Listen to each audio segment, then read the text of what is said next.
Hello friends, welcome to राल ससौंदी academy. देखिए, जो केवीएस ने एग्ज़ाम कराया है उसमें धांधलेबाजी का जो स्तर है वो चरम सीमा पर पहुंच चुका है। ये मान के चलिए ऐसी कोई भी भर्ती नहीं है केवीएस के द्वारा, जो या बोल सकते हैं ऐसी कोई भी पोस्ट नहीं है जिसमें कि धांधलेबाजी नहीं हुई है। यहाँ पर आपको स्क्रीन पर दिखाई दे रहा होगा, एक सर्वे की गई है भास्कर न्यूज के द्वारा कि केवीएस लाइब्रेरियन भर्ती में जो अभी रिजल्ट आया है उसमें नकल पास हुए छात्रों में से 78% हरियाणा और दिल्ली के स्टूडेंट हैं। इसमें देखिए, सफल हुए 73% छात्रों ने दूसरे राज्यों में परीक्षा दी। कई छात्रों की शिकायत सिस्टम रिमोट पर लेकर नकल की गई। देखिए, इसमें जो तरीका रहा है नकल करने का, वो सिस्टम को रिमोट पर लेकर ही नकल की गई है। सिस्टम इस तरीके से बनाए गए थे कि देखिए, इतनी भी सिक्योरिटी नहीं है उनकी कि मतलब ये कि सिस्टम पर अगर कोई स्टूडेंट पेपर दे रहा है एग्जाम हॉल में और दूसरे सिस्टम को कहीं पर भी बैठा दूसरा व्यक्ति वहाँ से पेपर को सॉल्व कर रहा है। स्क्रीन शेयर के माध्यम से इस प्रकार नकल की गई है। भर्ती प्रक्रिया है जो भी है किसी पोस्ट की, खास करके यही बात नहीं कि लाइब्रेरियन की केवीएस पीआरटी को ले लीजिए, आप पीआरटी को ले लें, चाहे आप टीजीटी पीजीटी को ले लें, किसी की भी पोस्ट में ले लें, सभी में आपको दिखाई दिया है कि नकल हुई है। और ऐसी भी नकल नहीं हुई है, भारी मात्रा में इसमें नकल देखी गई है। काफ़ी अधिक स्टूडेंटों की स्क्रीन शेयर की गई हैं और उसके बाद में स्क्रीन शेयर हुई हैं, वायरल हुई हैं, उनके भी रिजल्ट इंटरव्यू के लिए कॉल किए गए हैं। तो देखते हैं, देखिए क्या लिखा हुआ है इस न्यूज में। केंद्रीय विद्यालय संगठन केवीएस में लाइब्रेरियन भर्ती ऑनलाइन परीक्षा का परिणाम नकल की ओर इशारा कर रहा है। भास्कर ने इसकी पड़ताल की तो सामने आया कि इंटरव्यू के लिए अनारक्षित श्रेणी में जिन 257 अभ्यर्थियों को सफल घोषित किया उनमें से 160 हरियाणा व 40 दिल्ली के छात्र हैं। मान सकते हैं 257 में से 200 स्टूडेंट हरियाणा और दिल्ली के ही हैं। राजस्थान के 11, बिहार के 10 और बाकी सभी राज्यों से मात्र 36 अभ्यर्थी ही सफल हुए हैं। यह पहला मौका है जब केंद्रीय सेवाओं की किसी भी भर्ती की परीक्षा में हरियाणा और दिल्ली से इतनी बड़ी संख्या में छात्र पास हुए हैं। परीक्षा परिणाम में यह भी चौंकाने वाला है कि हरियाणा व दिल्ली के जिन अभ्यर्थियों को इंटरव्यू के लिए पात्र माना है उनमें से ज़्यादातर ने दूसरे राज्यों में परीक्षा दी है। हरियाणा के 160 में से 112 व दिल्ली के 40 में से 34 अभ्यर्थियों के परीक्षा केंद्र पंजाब, राजस्थान, महाराष्ट्र, नागालैंड, चंडीगढ़, उत्तराखंड व जम्मू कश्मीर में थे। कई छात्रों ने इस बारे में केवीएस को शिकायत भेजी है। इनका आरोप है कि एजेंसी व परीक्षा केंद्र की मिलीभगत से सिस्टम रिमोट पर लेकर नकल हुई है। इसी से सामान्य व ओबीसी की कट ऑफ में 25 से ज़्यादा अंकों का अंतर आया है।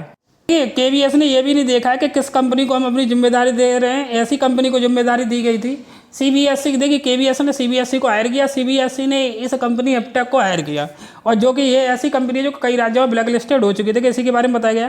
केवीएस ने लाइब्रेरियन भर्ती का काम सीबीएसई को दिया, जिसने ऑनलाइन परीक्षा का काम एप्टेक लिमिटेड को दिया।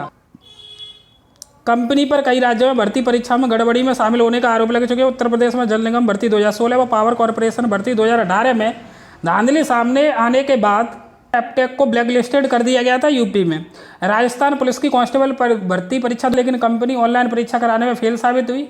पुलिस मुख्यालय ने कंपनी को ब्लैक लिस्टेड कर दिया था और 7 करोड़ रुपए की वसूली भी की थी। तो देखिए, इस प्रकार कंपनी को ठेका दे दिया गया जो पहले से ब्लैक लिस्टेड है। दो स्टेट में, यूपी में, राजस्थान में, इतने बड़े बड़े राज्यों में पहले से ही ब्लैक लिस्टेड कंपनी है, उसे सीबीएसई ने ठेका दे दिया और केवीएस ने जिम्मेदारी सीबीएसई को दे दी। अब देखिए कि इस पर जब बच्चों ने शिकायत की है स्टूडेंटों ने केवीएस से, तो देखिए केवीएस ने अपना क्या जवाब दिया, क्या स्पष्टीकरण दिया है। ऐसा स्पष्टीकरण दिया है, ऐसा जवाब दिया है जो कि गैर जिम्मेदाराना है। बिल्कुल इसकी अपेक्षा नहीं की जा सकती है। चलिए देखते हैं क्या जवाब दिया केवीएस ने इस पर।